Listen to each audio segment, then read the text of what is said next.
কদর যেন মিস না হয়। 21, 23, 25, 27, 29 নাকি খালি 27? আপনারা কি খালি 27? হ্যাঁ না, ফালতামিসু ফিল আশরিল আওয়াখিরি ফিল মিনাল ভিতরি, রমজানের শেষ দশকের বেজর রাতগুলোকে কদর হিসেবে তালাশ করো। আল্লাহর হাবিব সাল্লাল্লাহু আলাইহি ওয়াসাল্লাম শেষ 10 দিন টানা ইবাদত করতেন, টানা ইবাদত। ইদা জাআল আশরু আহিয়াল লাইলা আইকাযা আহলা ওয়া জাদ্দা ওয়া শাদ্দাল মিজার, সারা রাত জেগে ইবাদতের নজির নবীজির নাই, শুধু রমজানের শেষ দশক ছাড়া। সুবহানাল্লাহ বলেন।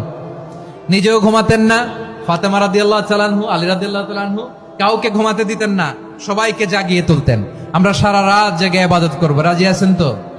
কদর যেন আমাদের মিস না হয়। আজকে থেকেই ক্যালেন্ডারে মার্ক করে রাখেন, সব কাজ পেছনে ফেলে, সব ব্যস্ততাকে পেছনে ফেলে ইবাদতের জন্য আমরা প্রস্তুত থাকবো কদরের রাতে। কোনোভাবে কদর যেন আমাদের মিস না হয়, ইনশাআল্লাহ। বলেন তো সবাই।